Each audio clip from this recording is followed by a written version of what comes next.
Hi, girl. I'll always run away. When the problem gets too big and I can't see another way, I'll always run right back.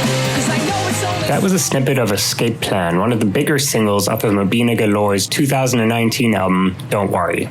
Mobina Galore, the Winnipeg punk duo made up of Jenna Priestner on guitar and vocals and Marcia Hanson on drums, formed in 2011. Since then, the band have released 3 full-length studio albums and a very intimate documentary on the making of their last record, Don't Worry. The documentary, called Sorry I'm a Mess, was released in April of this year and gives viewers an in-depth and personal look into what goes into making an album, how the duo navigate that fine line between being bandmates and life partners, as well as the ridiculously tight schedule a lot of bands find themselves in when trying to finish an entire album before leaving for months of touring. I speak with Jenna Priestner, the band's guitarist and main vocalist, about life during the pandemic and how her and Marcia have made the best of it. We also talk about the origin story of the band, as well as an in-depth chat about the documentary, Sorry I'm a Mess. Here's my chat with Jenna of Mobina Galore. Not always feeling like a human cooped up inside, feeling like a bird trapped in a cage, just wanna free us all. Jenna, thank you so much for taking the time to chat with me today. Absolutely. I think you probably know more about me now in the last couple of days, I imagine. Yeah, I do, definitely. Yeah, I've actually been listening to you guys for a while, so it was really cool when the opportunity arose to do this. I just finished watching the doc for the second time this morning, and now I feel like I know you both quite intimately. Yeah, no kidding. Let's just address the elephant in the room, the lockdown. Do you remember exactly what you were doing when everything started shutting down? Yeah, it's kind of weird to bring yourself back to 6 months ago or whatever, right? And so sort of like the last thing I remember is being at this bar called Sucrums. It's a brewery here in town. And that was like the last time we were out and having a good time, just, packed bar room and whatever, talking about releasing the documentary because we were going to do a release show at Sucrums. And then it was like, I want to say that next day, everything was just no more. Right. So that's kind of where I put myself at the beginning of everything, was like the last fun time I had. That's sort of how I think about it. And then, because then it's just like everything just happens so quickly. And we were just at home and kind of prepping for a tour that obviously didn't happen, and talking to some friends in Italy because they were the first place to like really get shut down. So talking to a couple of friends out there and just like thinking like, holy shit, like that's what you guys are living through right now, because we hadn't quite got there in Manitoba or Canada. So that was sort of the first step for me, and where we were here in Winnipeg when it all kind of came to be. And yeah, you guys were gearing up for a European tour. Yeah, exactly. We had announced that one. We had some support dates with a popular German band out there, German punk band, and then we had some of our own dates. And like, there's so much, every band knows there's so much work that goes into all these tours, and we've got an agent over there, so it's more work for them, but it's like, to just like have all these bands just have to cancel all this stuff that they put so much work into is just such a bummer. So we're like, well, I guess we're just another one of the bands that just has to post a canceled tour thing. So I just posted a picture of the tour dates and just wrote nope on it, and people seemed to like that. So I was like, all right, well, you guys already know you're not going to see us, but I don't know, like what can you do, right? So we had a bunch of tours canceled, but that was the only one that was announced. So yeah. Have you since rescheduled though? I saw there's like some dates for 2021 potential, I guess. Yeah, I can't even believe how quickly some of the support dates I was talking about, that band Pascal, they had reschedule those dates within like a month of pandemic. And so it was kind of like everyone's a little more optimistic than now. 6 months later, we're like, holy shit, okay, this is things aren't going to open as quickly as we had imagined. So I don't think that's happening, but they're still on our website. Right. I think you can still buy tickets. I don't know. Like, we're probably not going to be there though, I wouldn't imagine. Right. January 2021 seems a little soon. Yeah, for sure. Yeah, especially if things keep going the way they have been. Yeah, exactly. Well, what have you been doing to not go crazy? There's like a few stages, I think, that have occurred during all of this. Marcy and I are lucky that we live together. So we were able to just be isolating together automatically.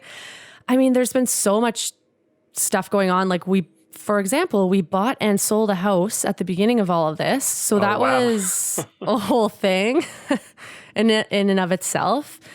And then when the stress of that went away, we moved on to like, okay, cool, let's just do a bunch of live stream stuff. And that's when I went and bought some studio monitors and like this microphone and some equipment to record with. So I was like super into that for a while. Also, the weather wasn't super nice at this time. So it was a lot of just like, watching other people's live streams and hanging out inside, playing acoustic guitar a ton, which was super awesome because I hadn't done that in a while.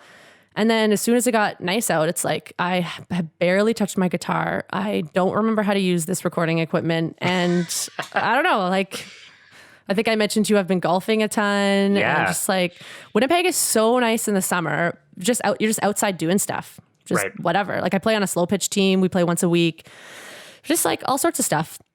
I don't know. It's been good, but like trying to socially distance from friends and stuff. But at the same time, like we had so few cases in Manitoba until like the last month. We had like, I think 7 cases, less than 10 cases for like 4 months. And then a month ago, everything kind of went to shit because I think we just got ahead of ourselves here. Oh, what are the numbers like right now? Do you know? I think right now we have like 280 or 300 or something, but we had like 3 weeks straight of no new cases and like five active cases, nobody in the hospital for months. And then now it's like, there's like 30 new cases every day. So comparatively, it's not as bad as other places, but still we're on like the phase 4, I believe, of opening, where a lot of places are still maybe on like phase 3. Right. I don't know. Everyone's kind of weird about it too, right? Like some people want to be good and wear masks and some people just don't give a shit, aren't worried. And then you don't know what they've been up to. So it's kind of tricky. So I'm trying to lay low again, but it's too hot outside. I just want to like hang out in the sun, drink beers. It's tough. And like, you try to do what you can, but then also you just want to see your buddies and you want to see your family and you want to go out for fucking dinner or something, or patio beers, and then there comes a point when you would go crazy. I could not imagine being in the States, and it's like some of these places just like, oh my goodness, trying to do your best, but seeing everyone just like not giving a shit whatsoever. That would be so frustrating. So I'm just thankful that we live in Winnipeg, where everyone usually just passes over us anyway. So we're kind of like safe here in our little prairie bubble. Right. Yeah. Yeah. I know my girlfriend's family were all in Florida doing a big road trip when the big announcements started, like, when the borders are starting to get shut down. Wow. And she called them and they were just like, oh, no, we're just hanging out. What's up? Like, they haven't been watching the news, and and she's like, you guys have to get your asses home like now. And they're like, oh, we're going to come in a few days. She's like, no, like pack up today, get over here. It was just such a thing. Wow. Yeah. I couldn't imagine that. That's crazy. I had some friends that were traveling overseas too. And I'm like watching them still post these pictures of their adventures. I'm like, I wonder when they're going to come home. And then I think they kind of realized the severity of it as well. And we're like, oh shit, we gotta book our flights home now. And then I think they had to pay an insane amount of money to get back home. But, like probably one of the last flights out. I'm very glad that we were just safe and sound at our house in Winnipeg and not canceling a tour and all that. Right. Crap that everyone had to seem to go through. Yeah, for sure. Definitely. Yeah. Like, it seems like when things locked down is when everyone was gearing up to go on tour. Everyone I've spoken to was just like, yep, like we were on the road and had to come back. Or like the Bluestones were all the way in BC. They'd driven all the way there and then just turned around and came back. I felt so bad with them. Yeah, springtime. Like everyone's just itching to tour. That's when all the bands tour. And then it's like, actually, you can't do that at all. So then you but yeah, I'm glad that we weren't somewhere and had to come home, because that would have been exhausting and expensive. Yeah. Yeah. I did see through your Instagram that you have done a couple of shows. Yeah, we did 2 shows here in Winnipeg. So again, right when everything shut down, us and a band here in town called the Rippers, us and them were like, as soon as everything can open up, let's go to the Park Theater and just throw like a huge rager. The capacity there is about 350. So we're like, we'll just sell it out, throw a huge rager, fundraiser for the venue and just have a great time. All the money can go to Eric who owns the Park Theater. It's just one of the best venues anywhere, and the owner's awesome. So we wanted to help him out. And then, of course, as we were talking before, nothing went to where we thought it would go, by this time. So as soon as things started to be able to reopen, they had like 30 capacity and then 50 capacity. And then by the time I got to 100 capacity seated, like everyone, like it was a totally different layout than we'd ever seen. Especially for a punk show. Especially for a punk show. Yeah, exactly. So Eric had come up with a pretty cool setup in the venue with table service, and just everything was new, but it was a system that he came up with and it worked. So once they got to 100 capacity, we did a Tuesday, Wednesday show, because no one's like, the venue would have just sat empty on a Tuesday, Wednesday. And so it's just local bands playing at this point, right? So we played those 2 shows, and it was all just to fundraise for the Park Theater. I like screen printed some, I don't screen print, but I have this like little kit. So I did it, made some posters, screen printed some t-shirts, like just did all this DIY stuff, and like raffled off a bunch of stuff. These like denim jean vests we bought like 2 years ago on clearance, put some patches on them, and did all these raffles and raised like a ton of money for the venue, and just had a blast. Like it was like we were on tour for 2 days, but the venue's a block away from our house. So it was just like, it was an epic 2 days. And that was it. Kind of just like a crash and burn, like just as soon as it was done. Like our gear is still sitting in the cases in our jam room and haven't unpacked yet. So like it felt good to be back on stage for that specific purpose. I don't think we have any plans to do shows. I don't know, just not anytime in the near future. We won't plan on doing any other shows. That one had a purpose and it was successful. And then I think that's kind of sadly, but I don't know, like, yeah, sadly, I don't think we're doing anything else anytime soon. Well, I think the idea behind that is so special because, everyone understands that musicians are hurting right now, but the venues who have like such high overhead, I feel like every other week here in Toronto, they're like, a staple restaurant or a staple venue or bar has to close down, which it's just so sad to see. Yeah, it really is. Because they keep it all alive, It's like if they weren't there, we couldn't do our jobs. And so us and the Rippers, like both of our bands have always had like a special place with the Park Theater and Eric. So that like right off the hop was like, we want to help out them as much as possible. And he's the kind of guy who didn't want to do a crowdfunding, like a GoFundMe kind of page. And a lot of people did like and I have absolutely no problems with that, but some people just aren't into it. And I totally get that. And so there's some venues in town that did that right at the beginning and raised a shitload of money. And it was amazing to see so many people come out. And then when you try to do one, like quite a few months later, everyone's kind of already given what they can give to try to help out bands and venues and restaurants or like whatever causes they're looking to support. So it was like we really needed to do something for him because he just didn't want to put up one of those GoFundMe pages. I think someone actually ended up doing like basically convincing him to do it, and then they reached their goal and just like shut it down right away. Right. But yeah, like that's a cool way to help out and like raise money for whatever. But yeah, anyway, that was super fun. Good times. 2 shows and that's it. 2-show tour. 2-show tour. Yeah. It's the best one. That's cool. And outside of the band, you do freelance design work too, right? Do you do all the shirt designs for the band? Yeah, I do all of our band stuff except I think there's one. Actually, I'm wearing it right now. This Manitoba border logo is the only one I haven't done. But yeah, I do all of our stuff, and I do like I went to design school when we first relocated back to Winnipeg in 2011, but like the last day of school was supposed to be like meeting up and like doing little mock interviews with potential employers and all this.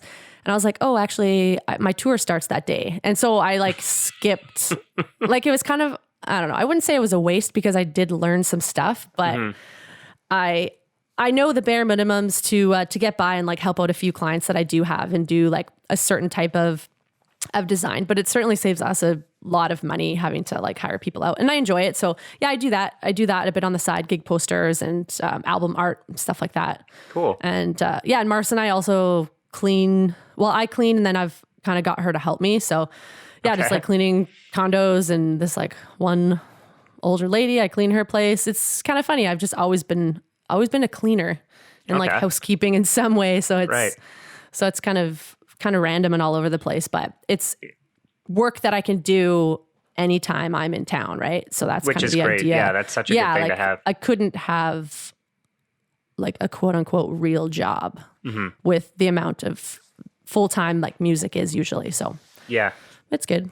What has Marcy been doing to keep busy? Well, she was working, a friend of ours owns a pierogi shop and a catering company. And so she was working for him, and it's the same thing. Like, and he loves our band too. So he's like, oh yeah, go on tour. Oh my God, rock and roll. That's awesome. See you when you get back. And then she'll be back and take a couple days to rest and be like, hey, I'm ready to work. And he's like, sweet, see you on Monday. And then got to go on tour. So like she would just hop in and out of that job, but then got legit laid off because there was no catering happening. So like half of his business wasn't running. And so they didn't need as much staff. Right. So she still hasn't gone back to work.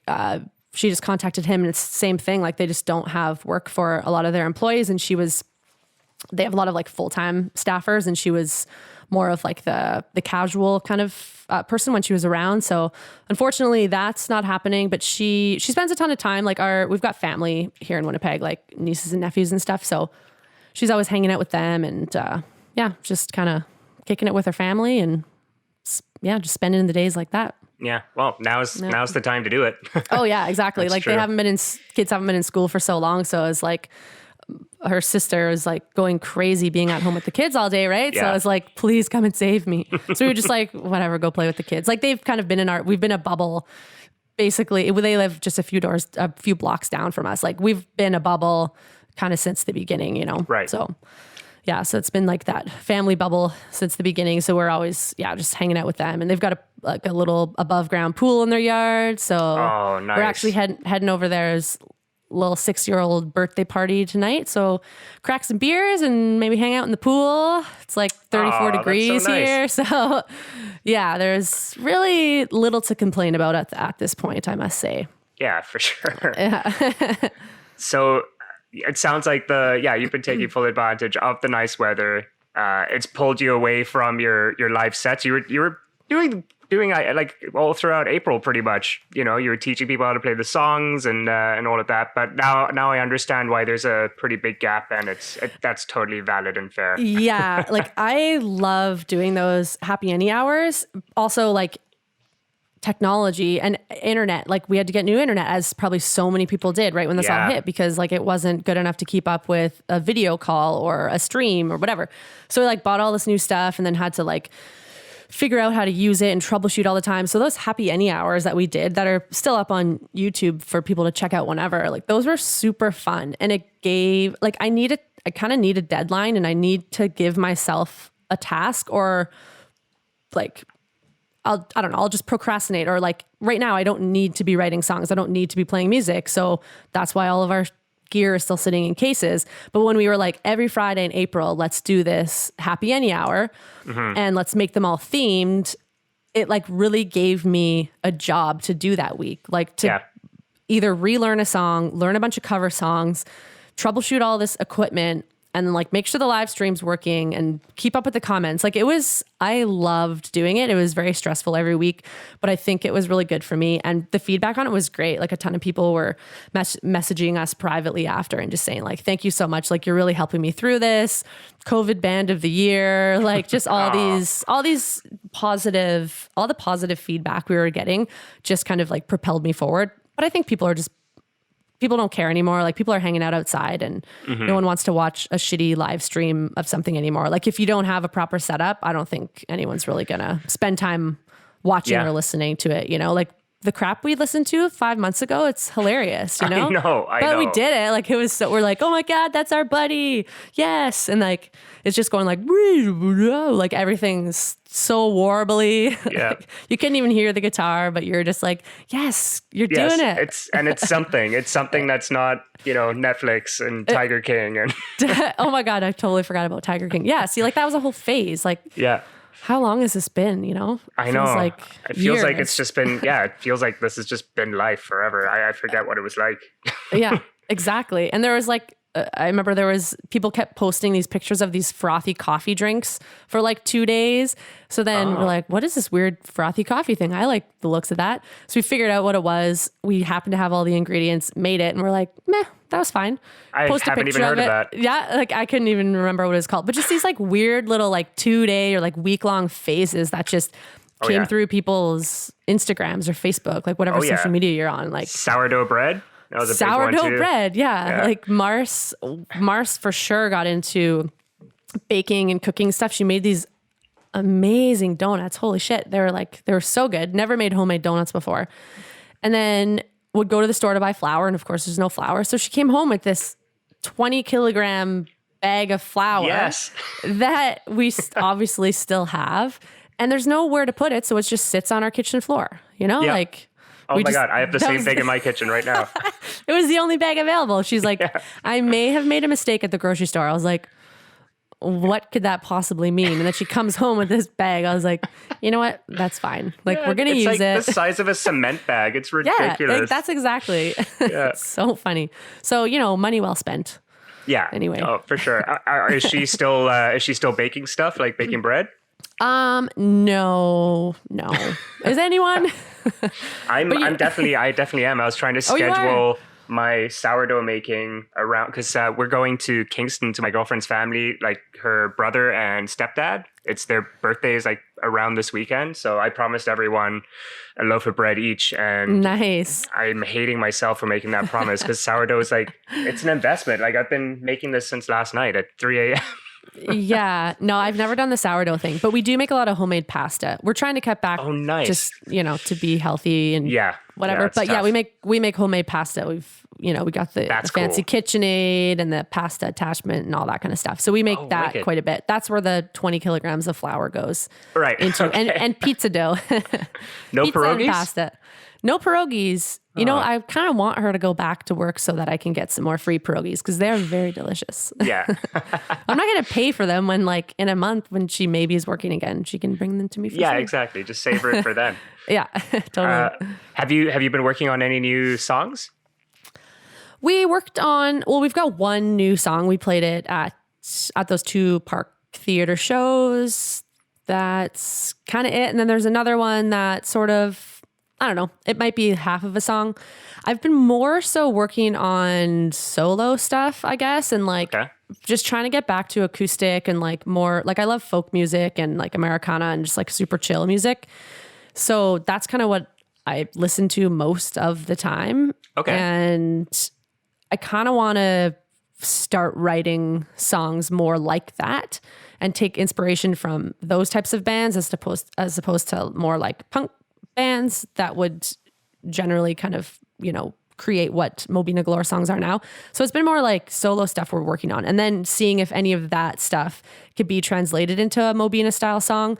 So I've got like a ton of new songs, or material, maybe not full songs, but what's going to happen with those songs, I don't really know. I'm not sure that they're more Mobina style or it might be a solo thing. And I keep trying to think of a name for a solo project that I might eventually one day do, but any name I think of is already taken, or I just can't think of something that like really, really like fits the mold of it. So that's kind of mostly what I've been doing in terms of writing music, which I haven't done a ton of lately, but that's kind of where my head's at. Do you remember any of the names you were kind of like that were contender names? There's one name, Weatherworn. I was looking into that one, or Landlocked. Bright Eyes is one of my favorite bands, and I kind of always wanted to have a band name come from like one of their lyrics or a song title or something like that. So I remember we were on a flight home from, I don't know where we were, and I just put on I was just playing through a bunch of Bright Eyes songs, just listening through the lyrics, trying to like come up with something that might be a name. So I just have I've got a notes memo in my phone just with like a list of stuff. But, and then like a buddy of mine, he's got a song called Weatherworn that I really like. I was like, I think that could work with kind of more of like a folksy sort of storytelling vibe, like I feel project number 2, as opposed to like this project that kind of got me going.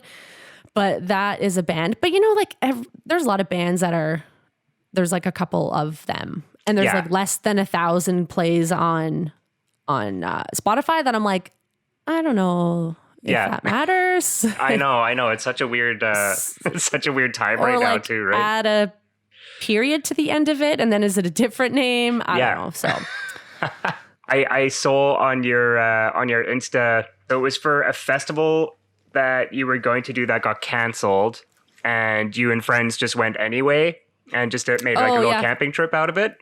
And it seemed to not end the best way possibly. Oh my God. Yeah, that was fun. So like Winnipeg Folk Fest is one of the best folk fests in Canada, apparently. And I'd only been for the day last year, and I went to see Death Cab. They were the headliner one night. So I went that night. Cool. And then I was like, oh man, that was so much fun. I need to experience the day. So like the full day. So then I got a ticket for Sunday or something like that. And Casey Musgraves, like country singer, she was the pop country singer. She was the closer that night. So like just lots of big bands and all sorts of other genres mixed with like 8 stages and like in the forest. And like, it was so cool. I was like, oh my God, this is amazing. I can't believe I've never been to this. And it's like a Winnipeg staple. Friends have been going for like forever. So I was like, this is the year 2020. We're getting our tickets. We got like the early bird tickets. We booked our campsites like right away. And then come April, we're like, well, clearly this festival isn't happening, but will camping still be able to happen? So camping was able to happen, which was cool. So we all still went out to the campsites and everything. And we were there for 4 nights. And we were there for 4 nights, and kind of friends sort of came and went. And then like 30-degree weather every day, super gorgeous. And we had a system which I suppose in the end was flawed, but we would just keep the van keys on the front seat of the van, and it was just always unlocked because you're going in like grabbing your shit, whatever, putting stuff away, keeping your food in there and whatever. And then on the last morning, we were the last ones to leave, and of course it started raining that morning. We like wake up, we're like, oh man, like, oh, this is gonna suck. Like packing we packed up most stuff, but we still had some things to tear, like our tent and whatever. And then Mars gets up, and I just like, I don't hear the van door open. I just like see her walk back and like crouch down and like look through the tent, and I'm like, oh fuck. I was like, something's not, and she just laughed and she's like, the van keys are locked in the van. And I was like, damn it. Like we've been putting the keys on the seat, which is obviously not the best idea. The keys on the seat for 4 nights and 4 days, leaving the van unlocked, no problem. So we have no idea what happened. Obviously we were drinking all weekend, but like, so we wake up and we're like, what the fuck do we do? And it was Monday. So like some people were working and aren't able to just like come help us. And we're about 45 minutes outside the city. But luckily we've got a buddy who, he works in the restaurant industry. So I think Mondays are usually his days off, but usually he's sleeping in, and this would have been at like 9 a.m. or something. So we like trying to call him and text him. He's not answering because he's sleeping. We call his partner, and then she finally gets his message. And sure enough, he like went to our place, grabbed our spare set of keys that we actually weren't even sure were the correct spare set of keys. Oh, wow. So that was like a little sketchy. He rolls up and we're like, oh God. So he like pushes the button and it honks, and we're like, oh, thank God. Because I thought that they might be for the old van I had like a couple years ago. And it's like the same key. So, and we had just moved. So it's like, I think they're in this spot, whatever. Right. So he ended up saving the day. He shows up and just laughed at us, and we're like, okay, cool. Well, have a nice drive back to the city. We're going to pack up all of our wet shit now. And so it was like a really, really, really great weekend. And just with a kind of a bummer of an ending, but like we just laughed, you know. It's like, right, yeah, at that point, like at that point, what do you even do, right? Just thankful that we had, like, if Dylan couldn't have come to get us, I honestly don't know what we would have done. I guess we would have called a locksmith or whatever. Camped longer, yeah. I think we were out of food, we still had beer, but like, yeah, that was pretty funny. But good times all around. No regrets. That's maybe great. Maybe a new key system next time. Like, not. Yeah, maybe keep it in the tent. Yeah, totally. And then we were talking to a friend about it who was there, because she's like, oh, that's so funny. Like, didn't know that it happened. She's like, what I usually do when I camp, like, she has her keys that she leaves in her purse or whatever is like in her car. And then she has just a spare key. She just keeps it in her luggage in the tent. I'm like, that's brilliant. Like, why didn't you tell me this before? I don't camp a lot. Like, I'm good at camping, but not, I guess I'm bad with like locking keys in cars and running out of gas. And stuff like that. So it was like, it was a learning lesson, you know? Right. Yeah. Probably won't happen again, maybe. It was, I imagine it was my fault. I don't know. Let's go with it was you don't know who the culprit was. We don't know. I don't know what happened. So I'll blame myself. It's probably something I would do. Oh, that's funny. Well, one of the silver linings during all of this is that you had this documentary that had been shot for the making of Don't Worry. Yeah.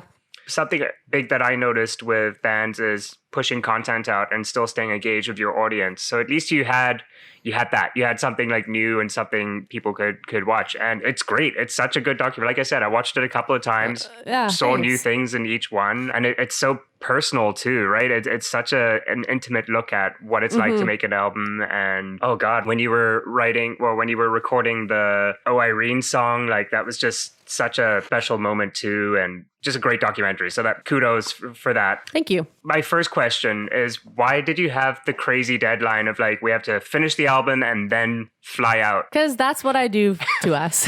Like, again, all me.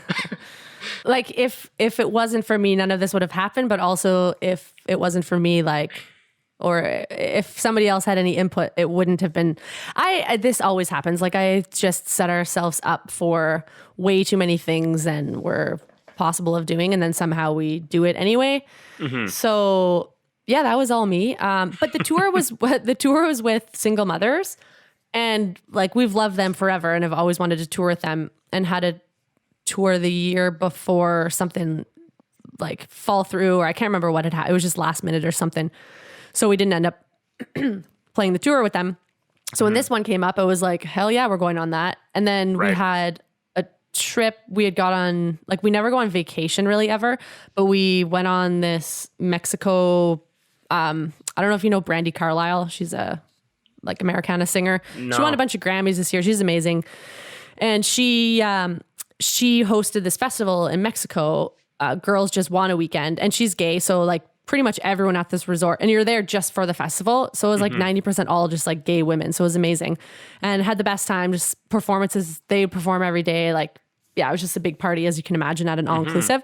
So we had that. And then, so this is where my musical taste gets, well, you can already tell it's kind of all over the place.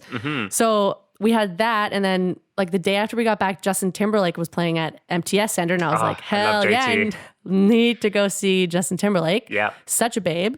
Love him. His songs are mostly terrible, but like, I don't know. I just love him. Yeah. So yeah, I totally agree. I totally get that.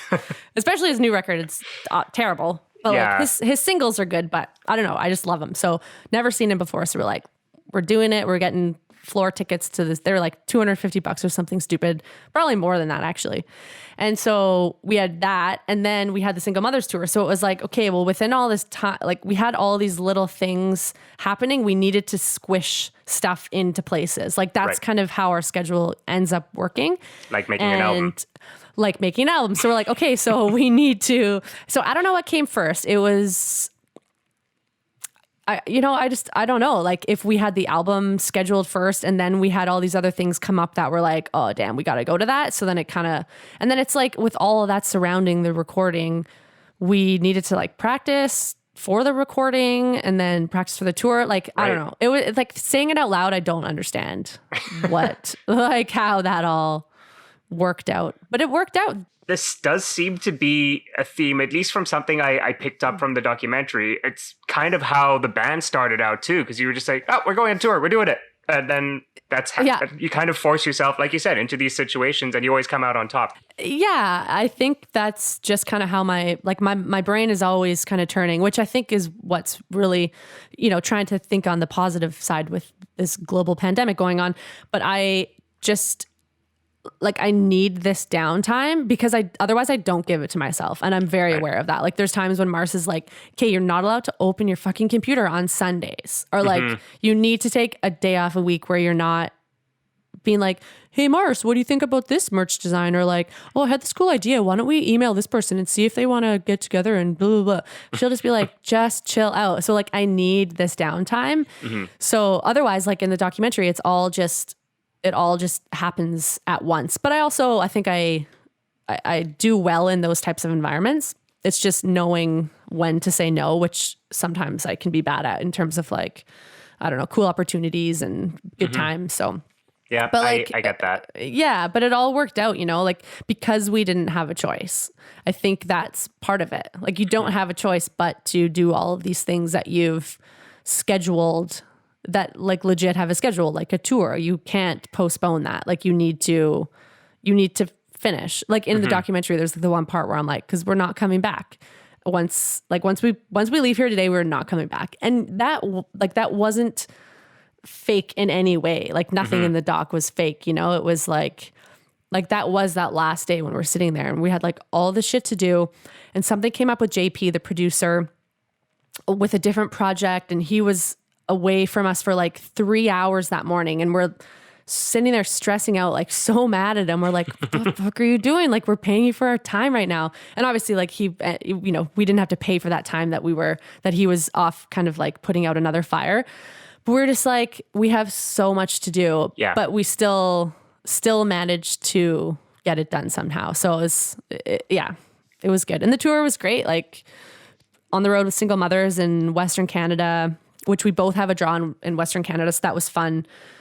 And then in the States, we didn't have like so much of a draw out on the coast, but they had a bit of a draw. So it was like, yeah, it was just super cool just getting to know some of those guys a little bit better and watching them play every night, because they're for sure one of my favorite bands, especially live. They're awesome. Like I just such a fan, and just getting to know Drew a little bit better. Like our first record, Cities Away, in the thank yous, I thanked a bunch of bands that were like, I'd love something about like, let's play shows together one day, and then like listed a bunch of bands, and they were one of them. So it's cool to look back on that record and be like, full circle. Oh shit, like we played with them, like we played with Prop and Against Me, and I think those are the only ones in there so far that we got to play with. But it was like, that is cool to even check off one of those bands, you know? Absolutely. Yeah. It's like almost like a dream board. Putting it out there, like The Secret or whatever that was. So how do you guys know the director? How do you know Marty? Marty is a musician here in town. He plays in a bunch of bands. His main band is called Clipwing. They're really cool. Again, like Winnipeg has so many bands and so many amazing bands and musicians in the punk world, but none of them really tour ever. So they're just like huge in Winnipeg, and then no one really knows who they are anywhere else. But yeah, you should check them out. They're called Clipwing. They're really cool. And he sings and is the songwriter in that band. And he started doing film, I don't know, like working for a film company or something like that. And he kind of always wanted to do something on his own, like his own project. And I just sent him an email one day. I was like, hey, how do you feel about coming into the, sorry, I actually have a cold right now, which is a very odd feeling. So pardon my, no worries. My sniffles and whatnot. But yeah, I sent him an email. I was like, hey, do you want to come into the studio and just shoot some footage or something? I'm pretty sure that was the email, like just super vague, no specificity to it. And then he's like, yeah, sounds great. So he showed up to our place before we were loading in to the venue or into the studio. And he's like, so I'm just going to mic you guys up every day and just follow you around and we'll see what happens. I was like, sweet. Sounds good. Cool. Like didn't know what we were into, and then just decided like, let's just go full on. Let's do like a pre-interview before we start recording while JP's just getting all his things set up on his end.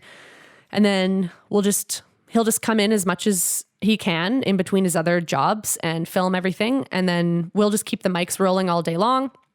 And then we'll do an interview after, and then we'll just see what we want to do with it. So like we were buddies with him before. I'd say we were like musical acquaintances with each other before. And then, as you can imagine, him literally following us around with a camera for 13 days.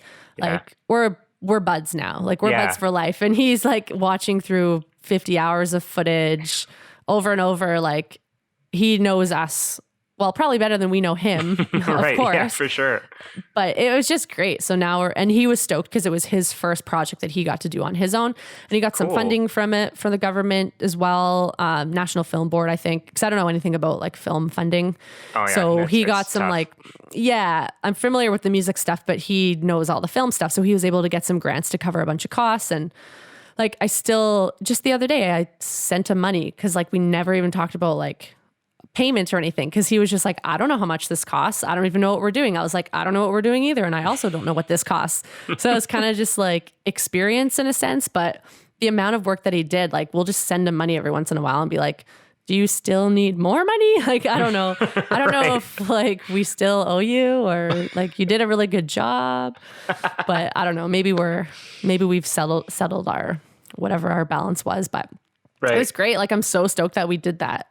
Yeah. I kind of forget about it. Like that's out there, you know? Oh, really? Yeah.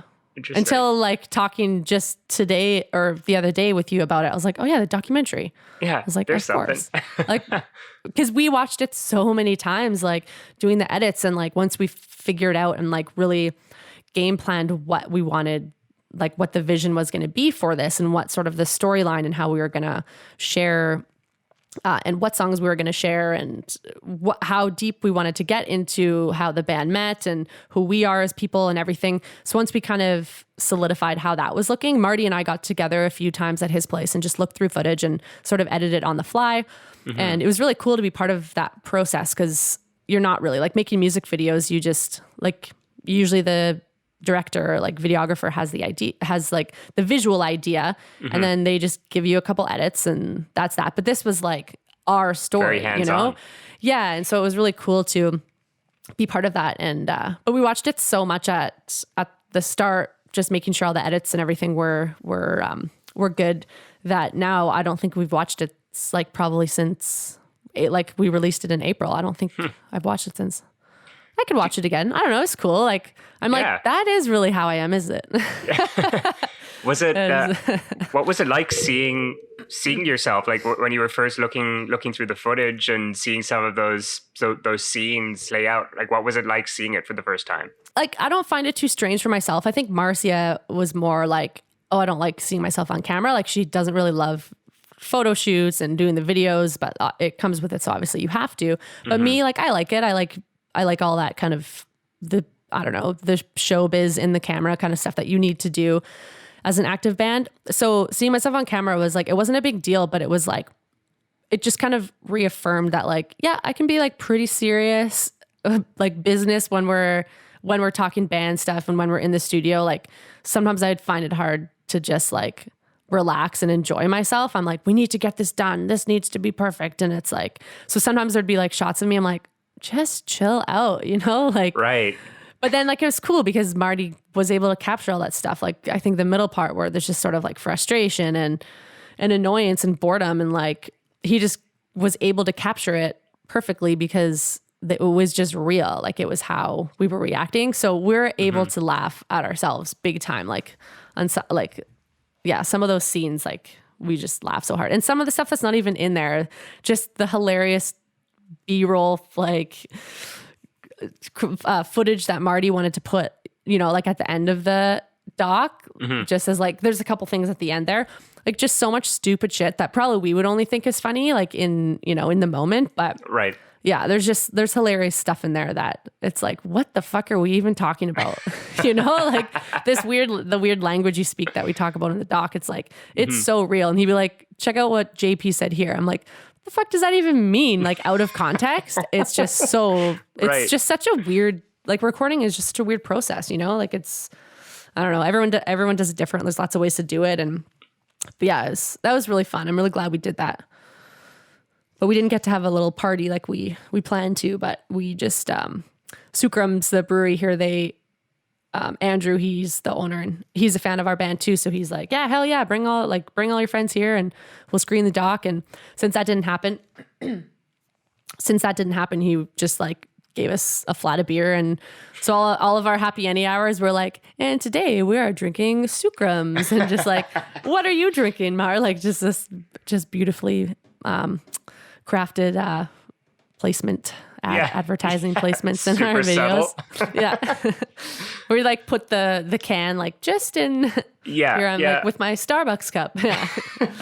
With this nice, I'm drinking out of a Starbucks. People can't see this, so obviously. So something I really did like about the doc is that you had a little bit of kind of the origin story on how you guys met and all of that. And you met in Fernie, BC, which I had never heard of. Oh, yeah. I've only lived in Canada for like 13 years, and I haven't been out to BC that often. So if it is a well-known place, I apologize. But no. what were you doing in Fernie? So Fernie's a mountain town. I had moved there. I think I was 19 when I was 19 when I moved there just to go snowboarding. And it's just like, you just snowboard and party. And then it's like, oh my God, it's snowing. Yeah, this is so awesome. Let's drink a bunch of beer at the pub. And like get up early to go snowboarding. And then morning would come and I'm like, oh, but now I'm hungover. Like I don't want to go snowboarding. So it's like just this constant, but like you're in your young 20s, like you can rebound very quickly. Yeah, you just have a beer and then you can go snowboarding. That's exactly it. Yeah. You just work like whatever job. So that's just like a lifestyle there. So I moved there independently. And then like from Marcia, where? From Edmonton. I grew up in Edmonton. Okay. Yeah. And Marcia is from Winnipeg and we didn't know each other at the time, but so a couple years after that, her and a friend wanted to go to the mountains, just kind of wherever. And so I grew up in Edmonton, but I did live in Winnipeg for a couple years when I was in grade 2 and 3. And my best friend at that time was still a friend, or like was currently a friend of Marcia's and her sister. So just kind of like small world sort of thing. Yeah. So this girl, Kirsten, who was my best friend in grade 2, said to Marcia, she's like, oh, my old best friend. And like at this point, we're just, Facebook friends, as everyone would be. It's like 2007 or 2006 or something. Right. Oh yeah. So when Facebook is hot. So it's like, yeah, Facebook is hot. So we're like friends on Facebook, me and this Kirsten girl. And then Marcia was like, okay, well, one person that lives there. That's good enough for me. So her and her friend moved there.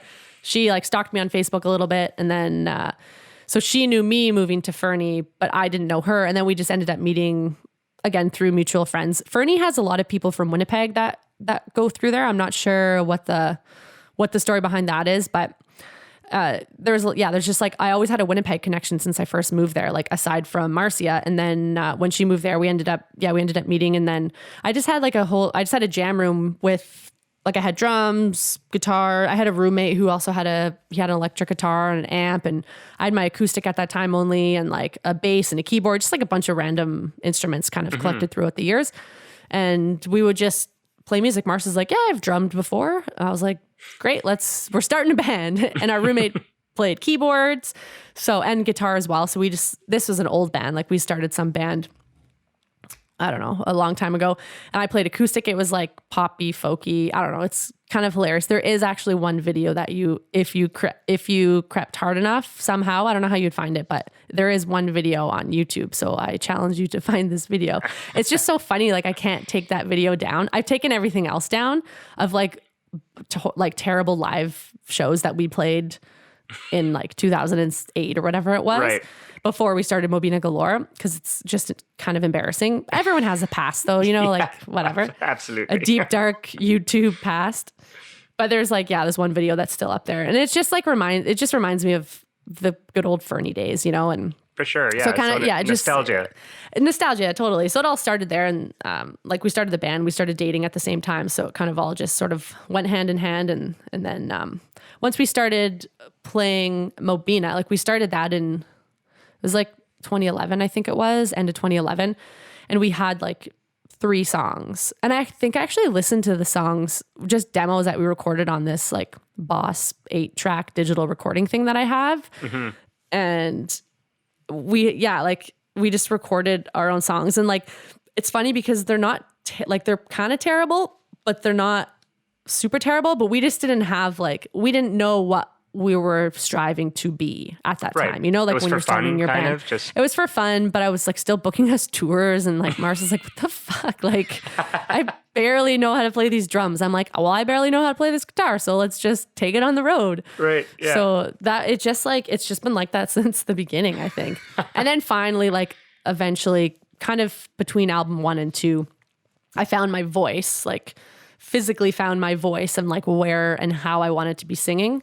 Mm-hmm. And then between album 2 and 3, I was like, I can't sustain a voice like this. So then I had to like find another new voice for our latest record, Don't Worry, because I was like, I can't just scream every day like playing live shows. Like I can't just scream on a tour every day. And then like, because we're always at the merch table, like chatting with people, and just like talk to people all night, and then you go sleep at someone's house, and then they want to chat up. Like you just can't sustain it. So I was like, before Don't Worry, I kind of started like trying to sing a little bit more and have more like harmonies in the in the mix. So I don't know what the original question was, but now I'm just on a long tangent about the evolution of Mobina Galore. That's pretty much what the question was. I'm pretty sure. No. It was what brought you both to Fernie. Yeah, so I guess that's that. You had this jam room. Have you always been musical? Yeah, my brother is a couple years older than me, and he played guitar and he listened to punk music. Like he's the one that got me into punk rock when I was like 13 or like 12 or 13. Okay. And so he got me into punk rock and he was playing guitar. So then I was like, well, I want to be cool and I want to play guitar. So then I started taking guitar lessons with his guitar when I was 13, like on his electric guitar. Okay. And picked it up super quickly. and then from there it was just like, oh, well, if I can play guitar, I can just write a song. Like I was always writing in journals and stuff as a kid and a teenager and stuff. So kind of just like taking that idea and just turning it into songwriting. That's sort of how it all started. And then like I had to play, when like your parents are like, you need to play an instrument, or like you're in school. It's like, you got to play the recorder, you got to do this or that. Like that was kind of just always in my life. And we always had a piano at our house. And so like I kind of dabbled a little bit, and then wanted to play drums when I was in grade 10. So my parents bought us 3 kids a set of drums, but really they were just for me. So then like I had like this super shitty, like you look back on them now and they're just like these giant toms, like just like the hugest kit. So yeah, kind of just always had music around, and we've got some musical people in our family that also like play and write and stuff like that. So it's kind of always been with me in one form or another. Does your brother still play? Not really. Like he does some. I think he still dabbles a little bit, but he's more of like a working guy, making some money and living that life. Has a family and stuff like that. Normal life. Living a normal life. Yeah, exactly. But he's like, he loves that I'm in a band. So that's cool. He says he lives vicariously through me. So there you go. Yeah. Yeah. Where did the band name come from? It's like, we kind of just made it up. Like there's not really a story or anything that goes along with it. We just wanted something that was weird and different. And like when you look us up, it's the only thing. We didn't want a band name that sounded like anything else. And like you Google us and you're not ever gonna find like the wrong band. It's the first thing that comes up. Yeah. So and it's funny because I get all these stupid emails. Like I got a couple the other day that are in like 4 different like coloring of the font. And it's like, hello, Miss or Madam Mobina Galore. I'm like, that's not my name. I'm like, I work for a search engine SEO and your rankings aren't coming up. And I'm like, well, the funny thing is they are, because there's no other Mobina Galore. Like I get these emails all the time. I'm like, junk. Yeah, that's so it's pretty funny. Like we're the only thing that pops up, and we wanted just a weird name with like that, but I don't know. Okay. It's not like it's not a good story. No, well, no, it's just it totally works. Because I was trying to figure it out on my own, and I was like, hey, well, what does Mobina mean? And it is a name, right? It's an Islamic name, which means illuminating. And I was like, oh, illuminating galore. And I was like, oh, it's so cool. Yeah, no, but it ended up that way for us. Like we didn't know that right away. And then we started getting tagged in, like before we had the Mobina Galore band page, like early Facebook years, you just have like your name, you just have like, I'd have like my Jenna Priestner account, and then I'd have a Mobina Galore. So you'd be a person and not like a page. Yes. I would start getting tagged in photos of people that weren't us. And so we started looking it up, and then saw that there was like in British Columbia, there's a ML or I don't know, someone in the government that had the name Mobina. And we're like, oh, damn. That must be why we're getting tagged in all these pictures, because it's a woman's name. I was like, well, that's kind of fitting. So we still get tagged in pictures every once in a while. And I've gotten like probably 3 messages over the years. Someone's like, oh my God, my name's Mobina too. And I was like, that's so funny. I was like, we're a band. Like I had no idea this was the name. They're like, that's so cool. So I don't know. It ended up working out, but it definitely wasn't intentional, but it's better than like, some people have a band name that they don't think has a certain meaning or like connotation to it. And then years later you find out that like resembles this, or I don't know, has a different meaning in a negative way. So it kind of worked out in our favor that it's like a woman's name. Yeah. Just in specific, like certain cultures in like the Middle East, I think, or Persian or something like that. Yeah. Yeah. Very lucky that it ended up being a positive thing, or at least like a neutral thing, I guess. Yeah, exactly. Do you know the band Seether? Yeah. So Seether is originally from South Africa, which is where I'm from. And they used to be called Sarin Gas.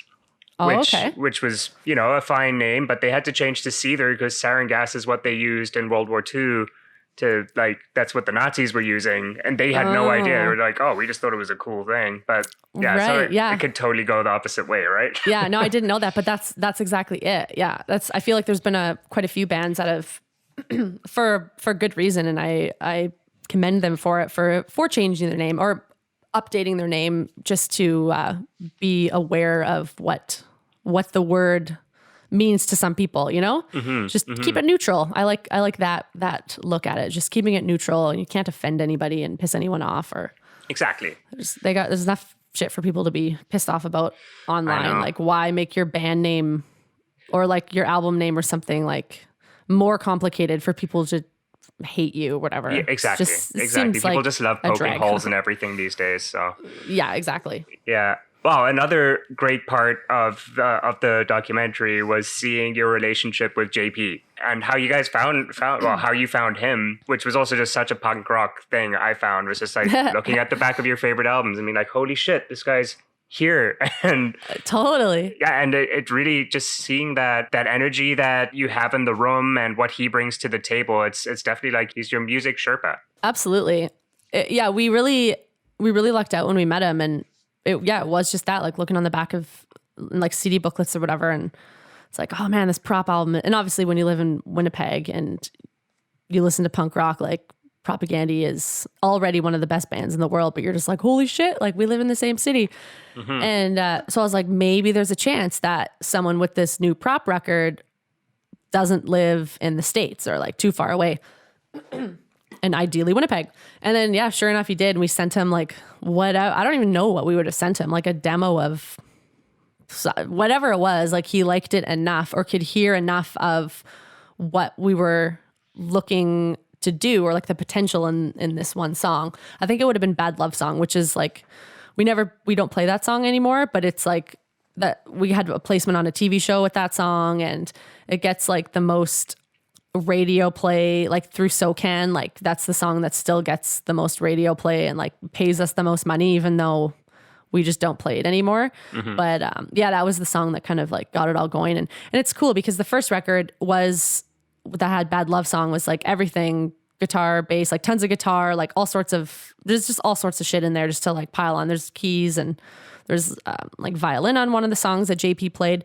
And then with Feeling Disconnected, our second record, when we went back to JP again, because it was such a great experience, but we had more experience and a proper vision of what we wanted to do. And which was just drums and guitar and vocals, no bass, like no overdubs, just kind of like straight up kind of punk rock, duo band, more like live vibe. And he just like, he's like, okay, yeah, I'm on board. Like he took a second and then he's like, sweet, I'm in. And then it's like, and then his brain has to work in a different way, because usually, you do things in a certain order in the studio for the most part.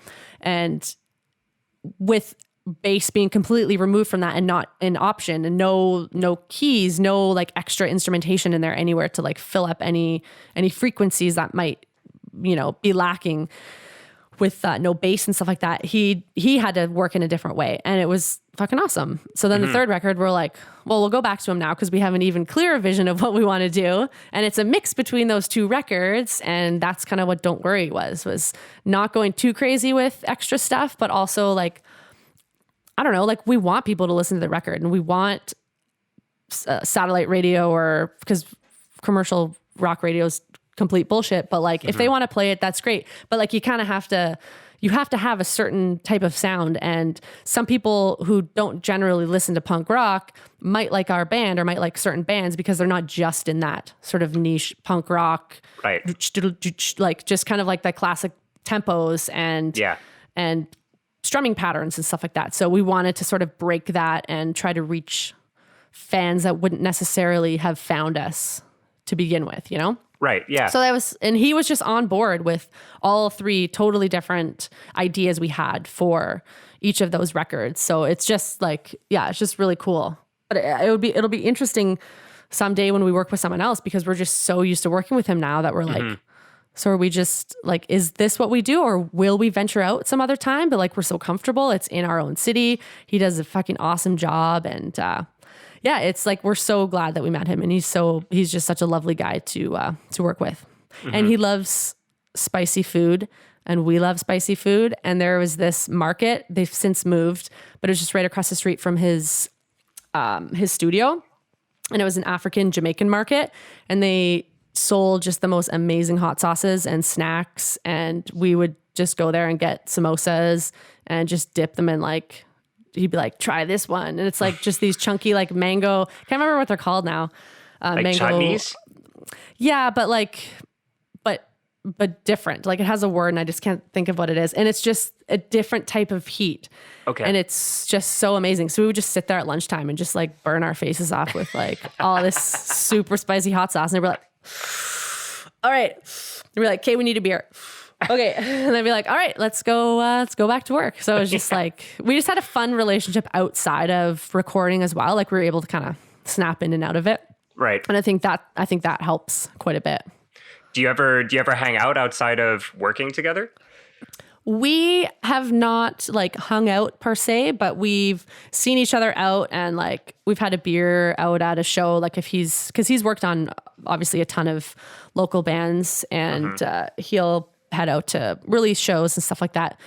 And so we've seen him around and stuff like that. But we've, it's one of those types of relationships. But again, too, he works all the time. He's got a family. He's got like teenage kids and stuff. So very different lifestyles. But he's always talking about how he like wants to come on the road with us and like do sound. And he's like, oh, it'd just be so fun. Like, one of your kind of just like prairie loops that you do, like, it'd just be so cool.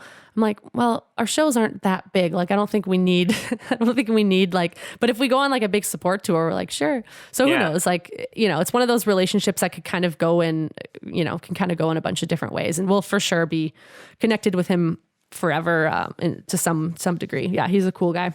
Mm-hmm. Yeah, he definitely seems like such a sweetheart, such a fun person to work with. Yeah. And I mean, now that I'm thinking of you having watched the documentary, you really get to see his personality too, because like he's as part of this doc as we are as well, because it's him producing this with us. So yeah, so you get like a good taste of his sense of humor and his mannerisms and how he records and stuff. I think it's just really interesting. Like, back to the documentary, I just think it's interesting for people to see what that process is, whether you play music or not, because some people are just like, so you go to the studio, like, what does that look like? Yeah. And it's hard like, to explain. What do you do for 12 hours? Like, they don't understand, right? And you're like, I don't know. We do, like, we end up with this product at the end, but like, so yeah, it's cool just to be able to like throw that out there.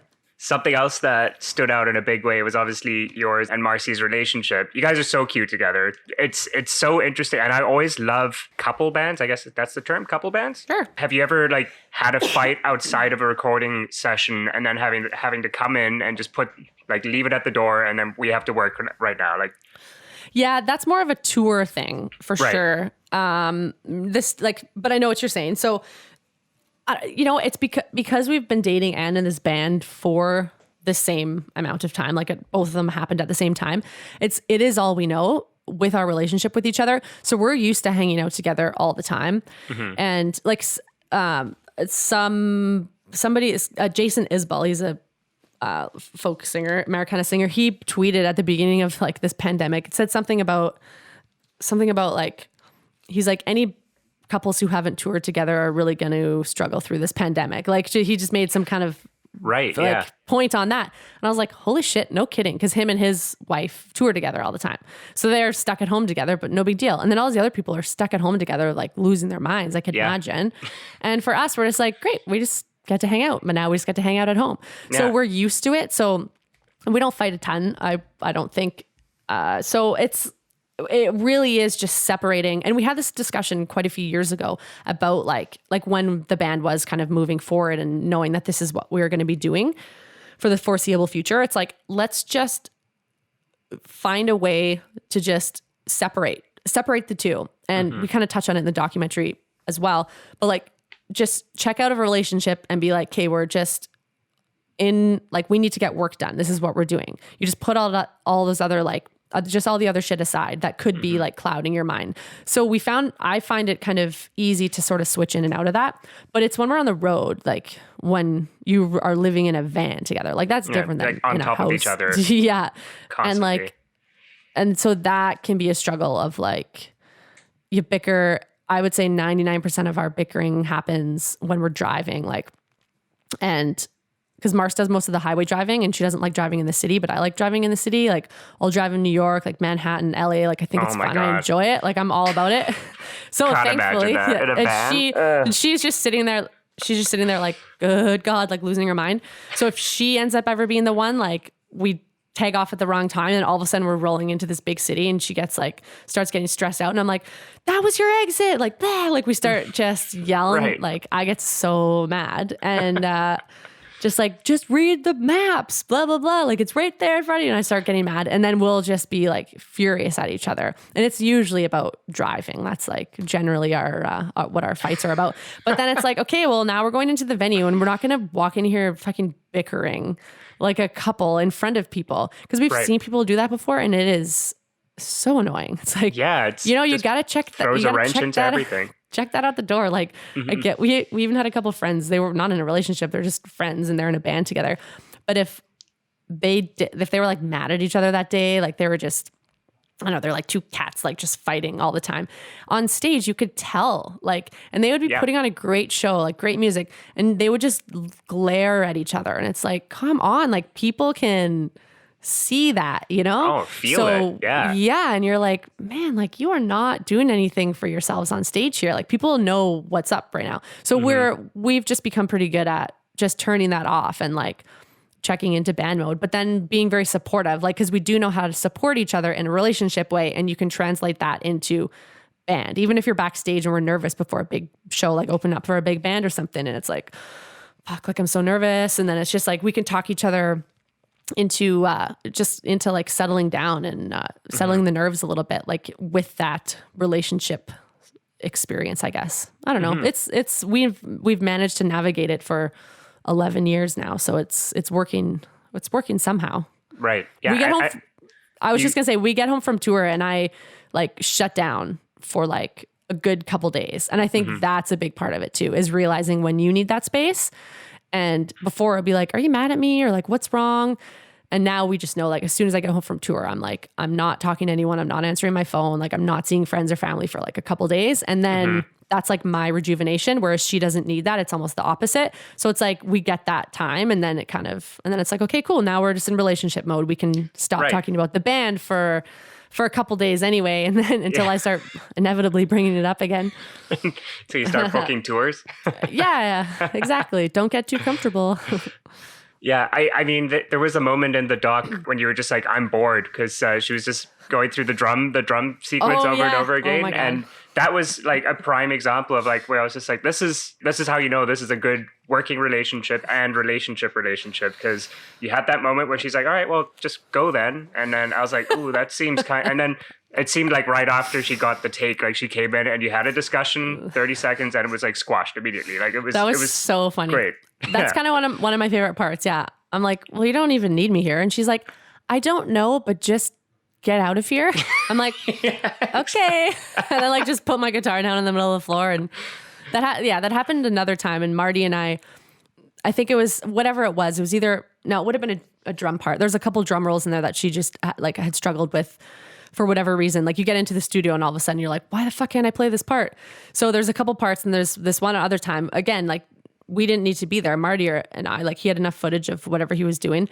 So she's like, just go to the Yellow Dog. It's a bar just a few blocks away. She's like, just go to the Yellow Dog and have some beer. We're like, okay. And she's like, I'll text you when I'm done. Cause then we're moving on to vocals or something. I was like, sounds good. So Marty and I just like, unplugged our mics and he put the camera down and we hopped over to the bar and we had like just pounded a couple beers and did like a shot of whiskey or something. We're like, and then we get the text and we're like, all right. And then we walk back and we're like, whew, that's exactly what we needed, just to like get outside, have a quick couple drinks, and then we're like back ready to go, you know? And that would have been a day that I didn't have to sing or anything. It was just like, she was probably singing or something, but she can tell when I'm about to lose my mind. So it's like, just before you do lose your mind, just go calm the fuck down somewhere else, not in front of me. Take a shot. Yeah. Totally. Yeah. And that's a game where being in an actual relationship comes in handy, because you really see that, and you know that look, you know that, like, exactly like that look or whatever it is, and you're like, okay, I know what that means. Like, this is what you need. Yeah. It was good times though. It's all out there. Yeah. What would be like your number one piece of like relationship advice for people that are like, maybe it could even just be general bandmates, but maybe people that are in relationships in bands? I've never been asked this question before. It's like I'm, you know, been married for 40 years and, you know, I think I kind of mentioned it before, but we had a discussion specifically about it. Some people don't like talking about relationships, even though they're in a relationship. And I think that's one thing that we kind of realized partway through is communication. And because we work together as well, like communication on a whole other level. So I think that's the biggest thing is to communicate and to kind of lay out a plan. Just like when you start a band and with 4 bandmates or 2 bandmates or whatever, deciding what the split's going to be. Are the songs 4 ways, or is there one songwriter and everyone else gets 0%? Like, those are conversations that a lot of people don't like to have, but I think it's an important thing, and it goes into like sort of the relationship aspect of it too, is like, you need to have those conversations of like, what does tour look like as a band if we're in a relationship, and what does home life look like, and where do the two overlap, and where should we try to make them not overlap? I think that's important to just have those conversations before you're on the road and you have these certain expectations. Like, we're not in bars and venues like holding hands and like snuggling up like some couples would be at a show together, you know? They're just like watching a band, their arms around each other. Not that we don't do that every once in a while, but like, you kind of separate them. And I think just having the conversation as to like what that looks like for each person, and I think is important. But I think that's just for any relationship in general, but especially when you're like in the spotlight, you know? Yeah. It's kind of, you don't want to feel uncomfortable ever with fans or anything. Like, I don't know, people are, especially being a woman, like, people are just weird. Guys are weird at shows. They always will be. And then like sometimes this one guy, like, and this hasn't happened only once, but God will be like, are you guys together? I'll be like, yeah, we are. And he's like, oh, I could totally tell you guys have such a connection. Like, just the way that people creepy come guy at you, just like creepy guy comments, you know? And it's like, even just like, how are we going to collectively respond to these questions, and how are we going to react? Or are we going to tell people that, no, we're not a couple? Like, there's just so many conversations. And with this documentary, it was like, this is the first time that we haven't hit it. Like, every one of our friends, everyone in our lives knows that we're together. But when you're on stage, it's not like, hi, we're Mobina Galore. And then at the end of the set, we like hug each other. You know, it's not like people can draw their own conclusions if they want. But we're like, if we're doing this documentary, we might as well just let people know, because people probably wonder anyway. And like, it's pretty obvious that I'm gay. So it's like, I don't know. It's might as well just throw it all out there. And I'm glad we did, because then we can openly have conversations about it as well, like with people such as yourself. Because I bet sometimes people don't want to ask questions because they don't know what they can and can't ask. Yeah. It can be tricky sometimes to navigate, for sure. Yeah, because you don't want to assume anything as someone like hosting a podcast or like interviewing somebody, because people have asked us before, like, so do you have any boyfriends back home? Or like, so how do you deal with your relationships back home and like love life? And it's like, well, we're together. So that answers that question. So like we get to avoid a lot of sometimes awkward, annoying questions by throwing it out there. Yeah, definitely. Yeah. Well, the doc ends with the album being done and we don't see any of the touring. How did that tour go? It was really good. That was that Single Mothers tour that we talked about a bit. It was really cool. It was just fun to be on the road with them. And like, I'm pretty sure that we were super sketchy on the first show, but we usually are, because you have like all these new songs in your head that you haven't even played live. And then you have to revert back to not older songs, but like, you know, different songs that you haven't played in a long time. But I'm sure the first couple shows were like kind of sketchy, but like whatever, it happens. You're spending 12 hours a day at least just in the recording studio for the new album for songs that you're not really playing when you're going out live because the album isn't coming out for a few months. Exactly. Yeah. So it was weird. I think we practiced a couple times at the studio when we were just like, when JP had to do something else, or we were just had a little break. We just practice a couple songs. Not that we could like really hear each other really well all the time, like with depending on what we were recording, but even if like we just go through the motions and I had like some weird guitar tone going through or whatever, like it wasn't what we would normally hear jamming at home. But yeah, we like practice a couple times in the studio, and like I like to be really rehearsed for tour generally, but usually the first show is like kind of sketchy either way. But yeah, this was something else. I definitely wouldn't do that again. Like give myself at least 3 days in between. Right. Of like 2 full days of being able to play through the set each day. That would be ideal. Right. Not like, I think it was literally the next day. I'm like, okay, great. And we had to drive down to the States. So like that was all in itself annoying and stressful. Oh, you must have been so exhausted too. Who knows? It's all a blur. It's all a blur, yeah. I also noticed, this is going to be the last thing about the documentary. You have a ton of band tees. Like both of you do. Everyone in the doc is always wearing band tees. Yeah. Do you have a favorite band tee? My favorite band tee is my single mother's black one that's cut off. I don't know if I wore it in the doc, but I usually wear that one. That's like my live show shirt. Like it's kind of like this sort of cut off, right, cut off shirt. That is my favorite band t-shirt. I'm both of us. I can speak on both of our behalves.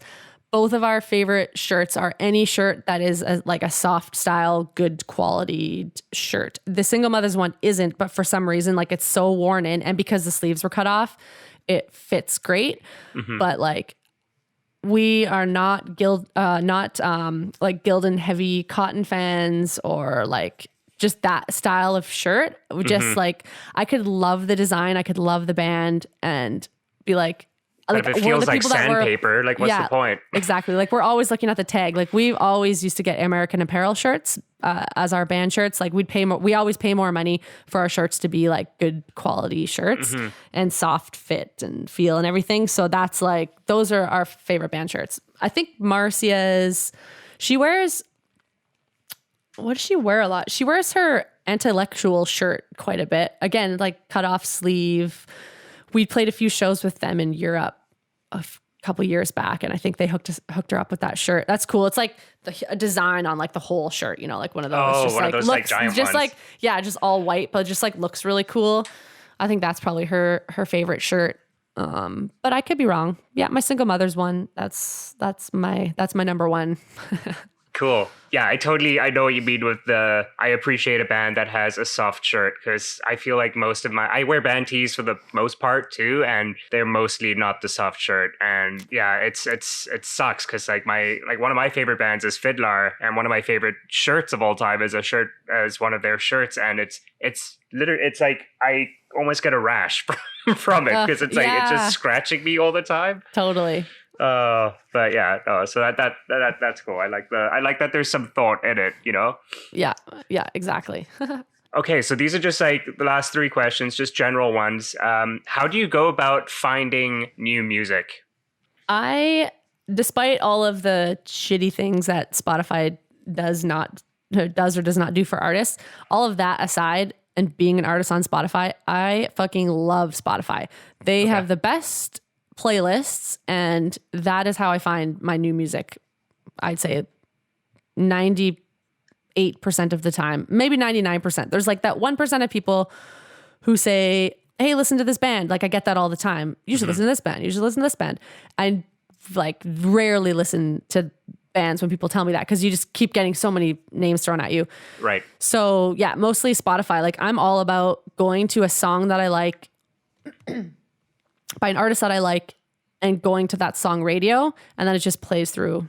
And then I'll add to, I've got a bunch of playlists that I've curated, I suppose would be the term, for Spotify, like a punk one, a chill one, folk Americana one, a hip hop one. Like I just kind of have like a bunch of, and then just like a random one. I have a heavier one.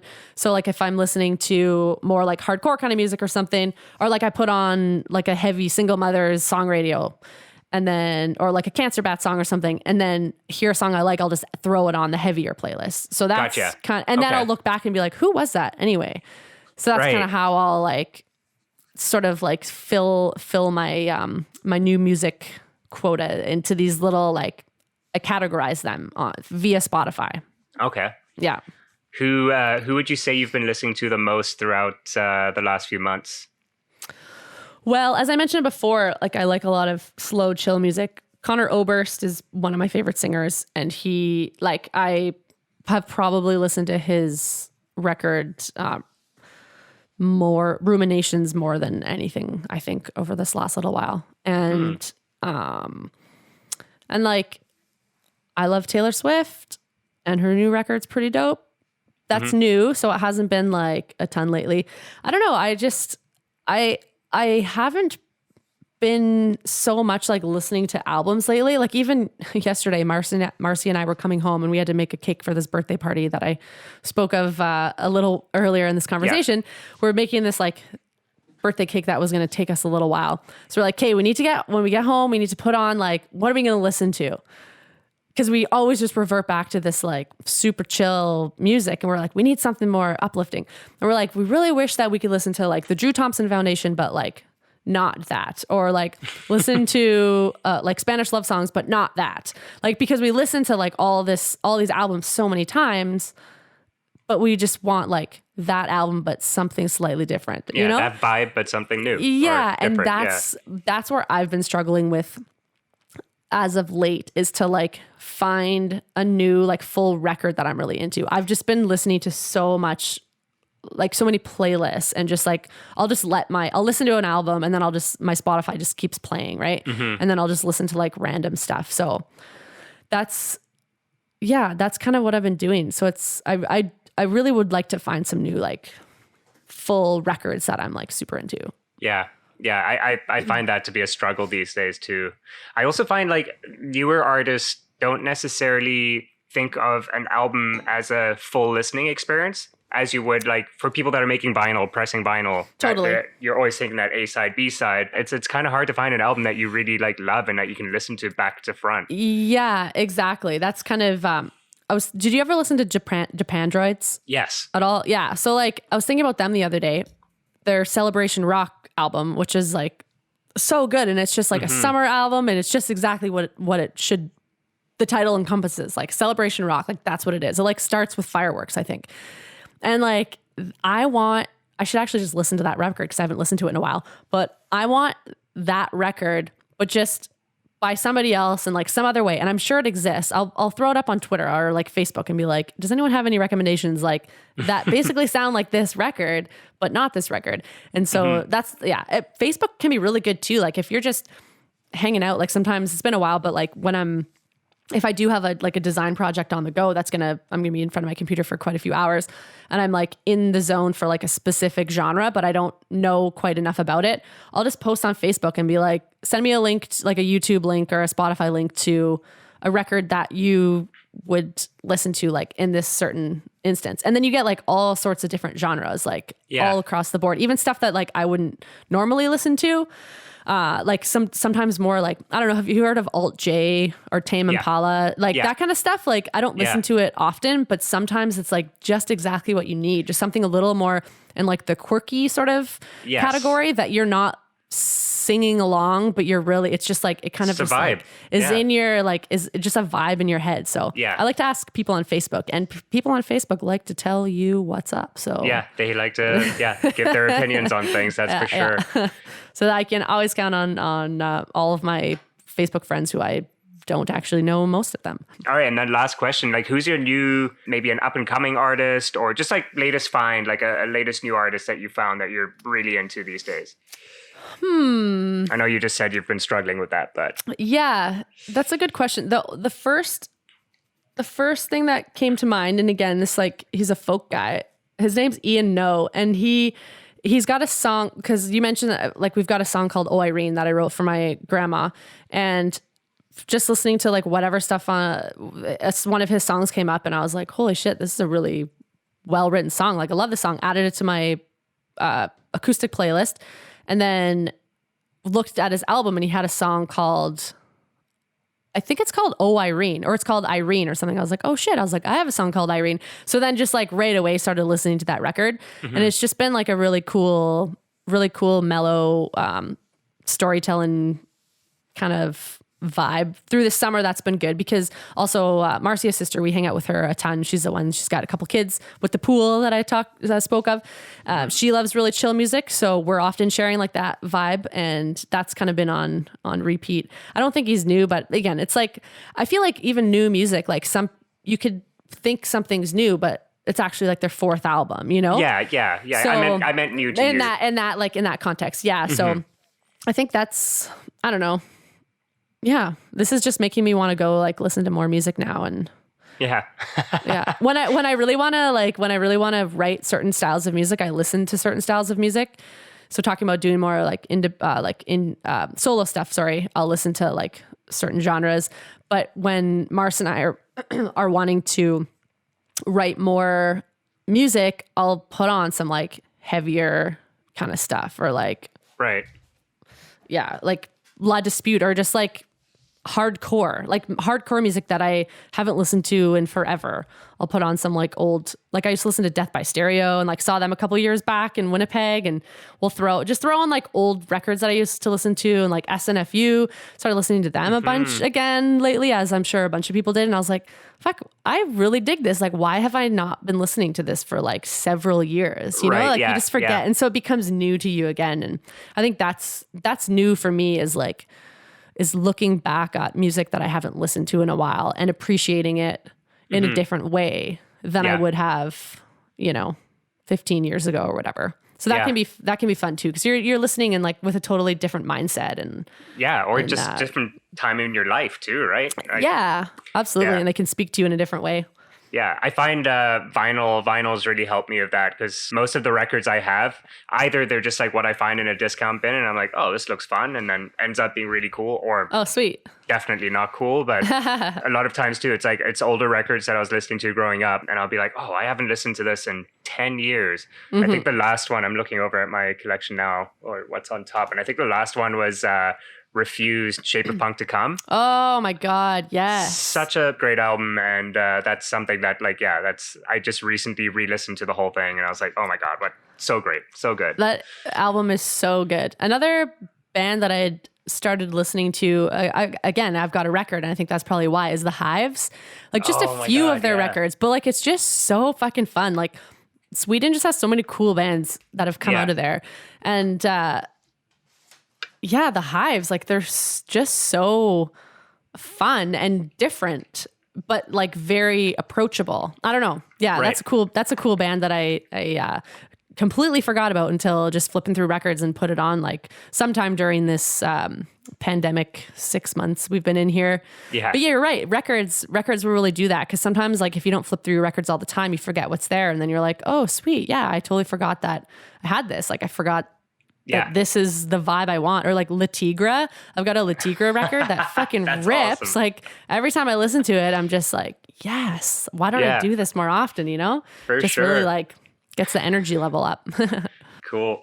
Well, Jenna, that's all of my questions for you today. Awesome. Thank you so much for taking the time. I'm totally going to follow up with an email and give you some suggestions that I think you might like. You just popped up, so many bands just popped up in my head from this last little part of us talking. Right on. That's awesome. I really appreciate it. It was nice this is my first chat in like 6 months. So I feel like I have still could just chat forever, but we got to cut it off. Yeah, it's not a Joe Rogan podcast. Got 4 hours. Got to get to the birthday party and crack my first beer. It's the weekend anyway, right? There you go.